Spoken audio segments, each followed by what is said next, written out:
Hi guys, I welcome you back to this channel with Assalamu alaikum wa rahmatullahi wa barakatuh.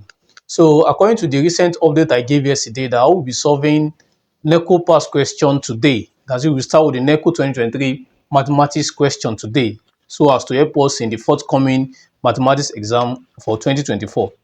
So I'll be surprised that I only gave out just one question here because my board is not spacious enough. And also, I want you guys to understand the principles behind these solvings very well to see it clearly and boldly. So let's start. The question says we should decrease 120 by 25%, according to what I also have here. Now, when you talk of decrease, what should come to your mind is that this value 120, we are decreasing this value 120. It has to be, the value we must have must be lesser than this 120. So if you check out the option first, all the options from A to E are less than this 120. So assuming you have any option that is greater than 120, just rule out that option because the rule says we should decrease. Are you following? So now, how do we solve this problem? Solution. Just take, since they say by 25%, so 25% simply means a form of a fraction. That's 25 divided by 100 multiplied by 120. That's 25%. So of course I can cancel out 25 year 1, 25 year 4. 4 year 1, 4 year 3. So I'm left with 30.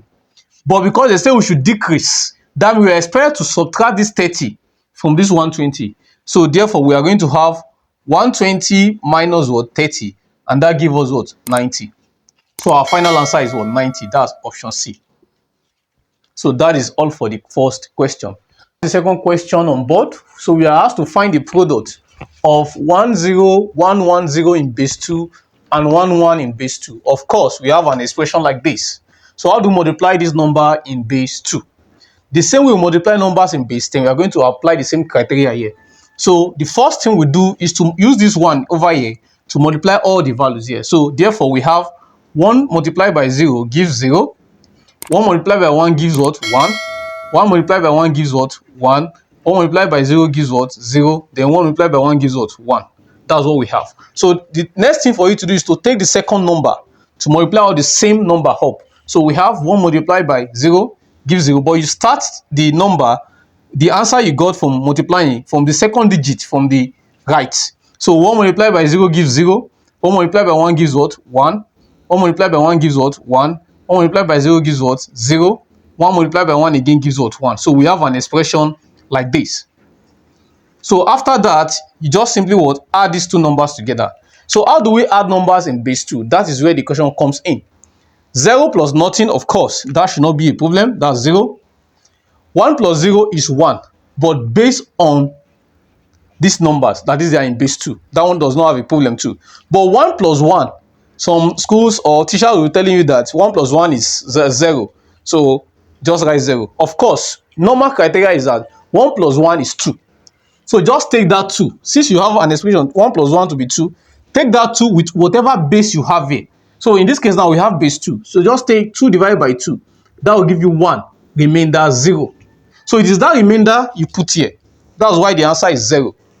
Not that by guessing that 1 plus 1 equals to 10. It's a very wrong approach. Just multiply, just add it together, just like what I did here. 1 plus 1 gives 2. Then 2 divided by whatever base you have using.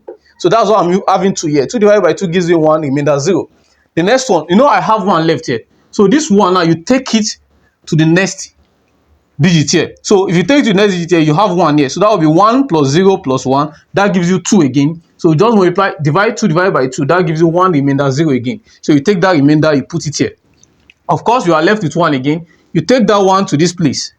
So 1 plus 1 gives what? 2. 2 plus 0 gives 2. Again, 2 divided by 2 gives you 1, remainder 0. You take the remainder here too. I hope I'm communicating. So the next thing, now, we have 1 left. We also take that 1 to this side. So 1 plus 1 gives 2 again. 2 divided by 2 gives what? 1, remainder 0. So you take the remainder here. But because there is nothing here again, so the left one that you have, just input it here. So, and that's all. That's how to add numbers in any base together. So we have 1 0 0 0 0 1 0. So let's look at the options. The option A says 1 0 0 0. That's 4 0 here. Also have 4 0 there, 1 0. So our answer is option what? A. So option A is correct. is the correct answer.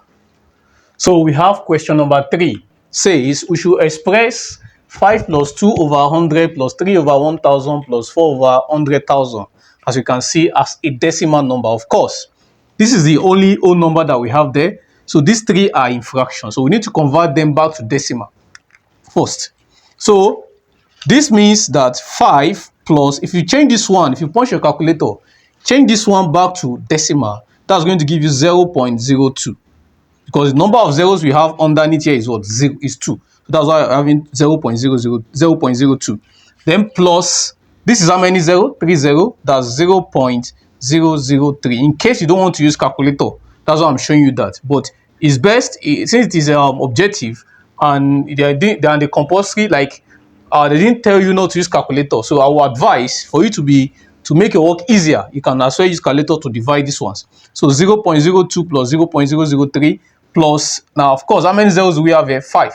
That will be 0.00004.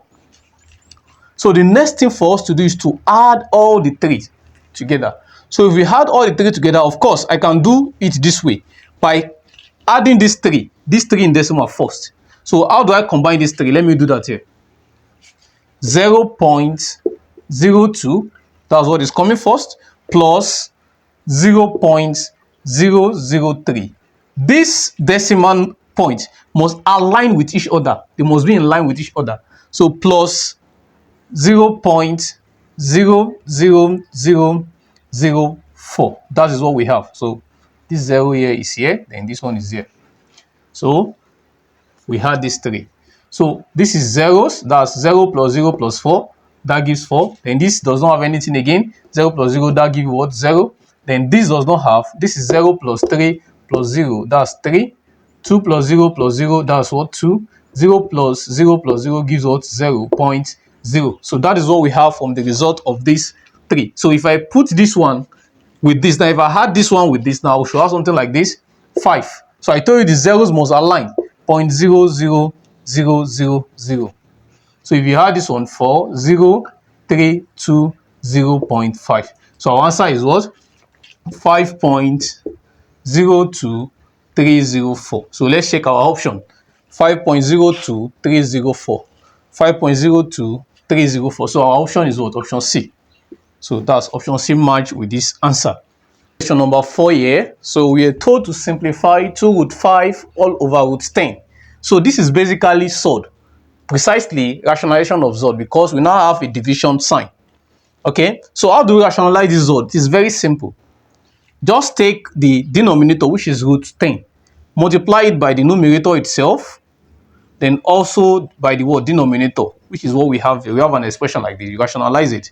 So you multiply this, take this root 10, whatever you have here, multiply with the numerator and also with the denominator. So if we multiply the numerator, we have, this is 2. It's outside this root, right? That means there is invisible 1 outside here, because 1 root 10 is same thing as just what? Root 10. So we can assume that there is invisible 1 here. So in the rule of ZOD, the one outside the root must multiply the one outside the root.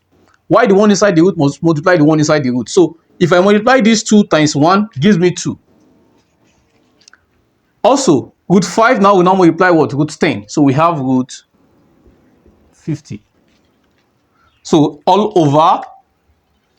Now, another rule in ZOD is that when you have two numbers multiplying, that is, they are in roots, and they are the same number, that is something like this, you are meant to just take one of them by saying over 10 without the root, because root 10 multiplied by root 10 will give you root 100, and square root of 100 is what? 10. So that is why I said that whenever you have numbers multiplying themselves together, the same number, and they are in the root, so just take that number without the root. That's the rule. So that means when you have root 4 multiplied by root 4, that simply gives you what? 4. It's part of the rules on ZOD. Okay, so we have this expression. We can also divide. Same as we multiply the one outside, we also divide the one outside the root, divided by the one outside the root. So this 10 cannot divide this 50. This 10 can only divide, 2 can only divide 10 here, because the two of them are outside. So 2 here 1, 2 here what? 5. So we are left with what? Root 50 all divided by what? 5. Now we can still do something here, because we can still simplify root 50. Okay, so how do we simplify root 50? That's going to be 25 multiplied by 2. Am I right? So this is going to give you 25 multiplied by 2, because you have to take a perfect number and a non-perfect number that will give you that root 50. So the only perfect number is 25, and the only non-perfect number that can multiply 25 to give 50 is what? 2. So all over what? 5. So from this expression now, the square root of 25 is 5 root 2. So you take the 5 outside, over what? 5. So this 5 can cancel out this 5. So you are left with what? Root 2. So the answer is root 2. And what option is that? That's option C. So we are done with question number 4. Guys, so we have question number 5 on the board. So the question says, a boy walks 88 paces in a minute. If his average pace length is 0.55 meter, what fraction of an hour will it take him to walk 1,936 meter? It is very simple but somehow logical. So please pay attention to how I'm going to solve this. Now, a boy walks 88 paces in a minute. What does that statement mean? Paces is a unit of distance. Okay, that is to measure the steps of pacing. That's the meaning of paces, just a unit of distance. So we need to convert these paces, the meter given to us here, back to paces. But let us illustrate. Let's understand what this statement, what does it implies. So 88 paces means paces in a minute. It means 88 paces per minute. That's divided by minutes. That's the meaning. So if his average pace length, so similarly, average pace length will be equals to 0.55 meter per pace. That's the meaning too. So the distance was given to be what? 1,936 meters. So we illustrate that distance is 1,936 meters. So, but we are interested in the fraction of an hour. Good. The first thing for us to do here is to convert distance in meters to paces. So, what are the parameters that are comprised of meters here? It is this and this. So how do we change this and this back to paces? Very simple. So we just simply take 1,936 meters divided by 0.55 meters all over pace. Don't forget, our interest here is to change this meter back to pace. So if I change this sign to multiplication, I should have 1936 meters multiplied by pace all over 0.55 meters. So let me call it paces, because we are converting the 2 meters. So that's paces. So of course, this can eliminate this out. Okay, so if I divide 1936 divided by 0.55, that should give us 3520. Now we have it as what? Paces. That is what we have here. So when you divide this by this, you have this. Good, you have successfully converted the meter back to what? Paces. The next thing for us to do is to change this 88 paces back to minutes, because you are interested in hour. So that means we have minutes and we have paces here. So also convert paces to minutes. So we also take the 88 paces, just like what we did there. So sorry, 3520 paces divided by this 88 paces over minute. But because division changes to times, I will just short that by saying multiply by what now? Minutes all over what? 88 paces. I believe you understand that. So paces, we cancel out paces. So of course, 3520 divided by 88 is, I think I will need to clean this part. Okay. So if you divide 3520 divided by 88, that should give us, divided by 88, that's what we have left. This is in minutes. That should give us 40 minutes. So we now have our time now, but we need it in what? In hour. That's a fraction. So of course we know that 60 minutes make 1 hour. So therefore, fraction of an hour will be 40 divided by 60. So 0 cancels 0, 2 here 2, and 2 here 3. So our answer is what? 2 over 3. And 2 over 3, that's option D. So that's our final answer to that. So if you have any question on this video, kindly drop in the comment section, and don't forget to subscribe to this channel, because this is going to mark the end of today's class. So we'll continue from there tomorrow. Don't forget to like this video, share this video to your learning colleagues, and subscribe to this channel. Turn on the bell notification to receive any update from this channel. I'll see you guys tomorrow. Bye for now.